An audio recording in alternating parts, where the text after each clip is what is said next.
Okay, this fight's been a long time coming. Of the two most powerful female bird named characters. On Marvel side, we have Phoenix. And I am going with Jean Grey, perfect host of Phoenix. On DC side, Raven.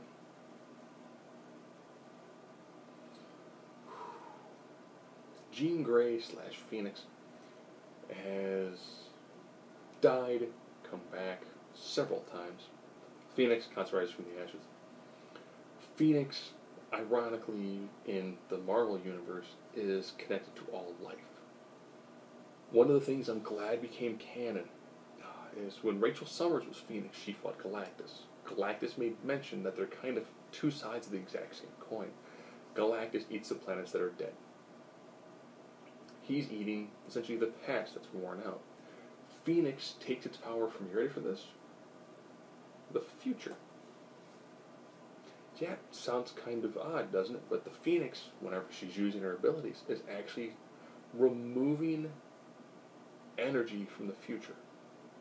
So the more the Phoenix fights, actually the shorter it actually is in the infinite amount of time, well, technically finite amount of time, becomes shorter and shorter and shorter. So she actually is the embodiment of all life in the Marvel Universe. That's pretty impressive. Raven. Origins have been kind of tweaked, but she's pretty much the son of a very powerful demon named Trigon. Who, I'll be honest, when people will begin to talk about how absolutely amazing and how powerful someone like Cyborg is, Raven, so many abilities. Whether it's resurrection, empathy, telepathy. Not to mention a whole host of magical abilities. Oh, should probably also mention, too, that for a while I believe that she was essentially the avatar of pride and was able to make pride just become so pronounced inside an individual. So beyond having all of these amazing abilities, all the magic abilities, she also has the abilities, she's empathy, telepathy, the ability to partially control time, illusions, force fields. So she has everything you've got from the mental standpoint. She has magic as well. Oh, and she also can potentially become an avatar of pride, and is able to lay waste to tremendous legions of demons. So, ridiculously powerful individual, who, ironically, normally isn't ready to her full potential. I understand why. She's difficult to write to her full potential. Difficult. So, we've got Prime Phoenix on one hand, Raven on the other. I do a 9 criteria system. If it's 5 to 4, a person with 5 more than likely is going to win. We have intelligence, fighting ability, strength, speed, durability, and vulnerability, energy rejection, versatility, and X factor. We'll get right into this. Both of these characters have telepathy, both have precognition. Phoenix gets an edge, predominantly because, well, all life flows through the Phoenix. So therefore, all the information from the beginning of time to pretty much the end of time flows through the Phoenix. That's a tremendous amount of information. Fighting ability. Ironically, Raven is a very skilled physical combatant.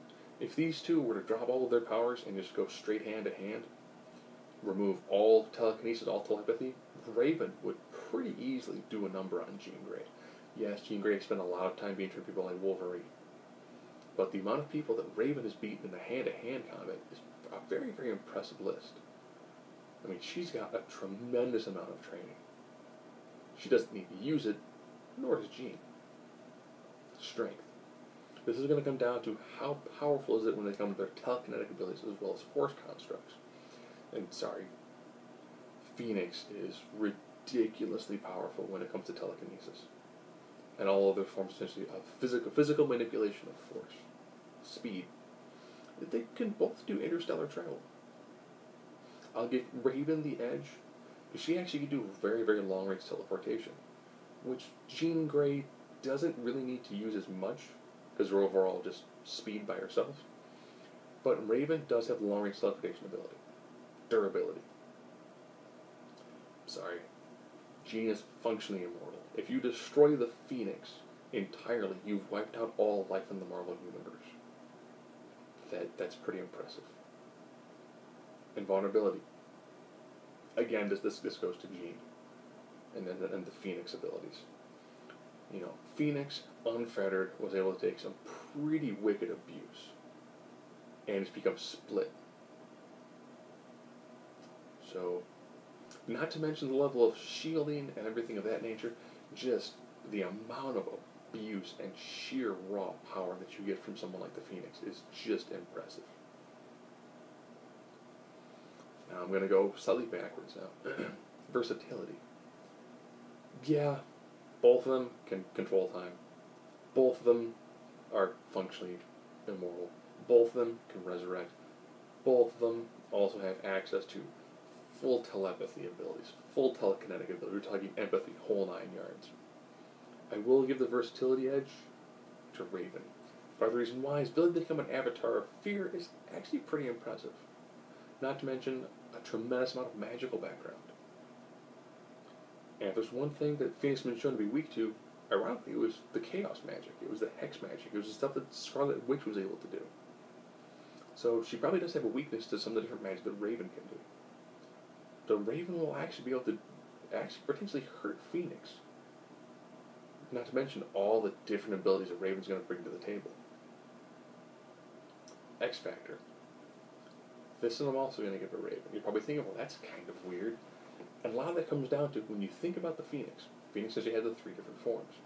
You have dark, which is red, kind of neutral, which is green, or good, green, and then you have the supreme version, which is the white version.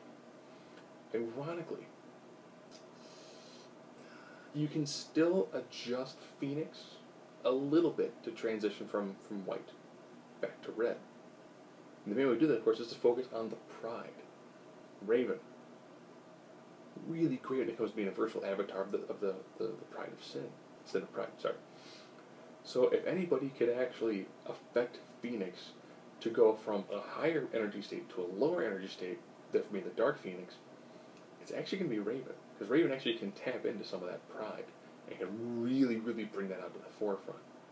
Probably thinking, well, but Phoenix is pretty good at when it comes to mental manipulation. Yes. But taking on essentially a demonic avatar of pride, that's really going to allow Raven to take her from a higher energy state to a lower energy state, which is probably going to do enough of a number, potentially give her the edge. Now it comes down to their raw energy projection. And I had to look at their biggest things that they have done. Raven single-handedly, in a pretty quick motion, destroyed 3,000 demons, including ones that were strong to defeat the Teen Titans. In Teen Titans, when they did the crossover with X-Men, were shown to be somewhat equivalent at that time frame. Even Jean as Phoenix was so far as to say that Raven is a pretty good match for Phoenix. So I had to look at that aspect. But then I had to look at Avengers vs. X-Men, where Phoenix, relatively unfettered, destroyed a planet like it was nothing. And is considered an actual, true cosmic threat. So when it comes down to it, Phoenix just has much more raw energy projection abilities. And a lot of it does come down to, Raven has a tremendous amount of skills. But they've never really had gigantic storylines that focus entirely on her. Where the Phoenix has had multiple characters wield the abilities, and it's actually had a couple of very, very large stories dealing almost specifically with the Phoenix entity itself. That, and of course, we're looking at the cosmic equivalent of the Trespasser in the DC universe, which of course is the White Lantern entity. So, to be honest, thinking that Raven loses to Phoenix is nothing to be ashamed of. You're looking at someone who essentially is wielding the avatar of life, versus Raven, who's not having any sort of massive power upgrade.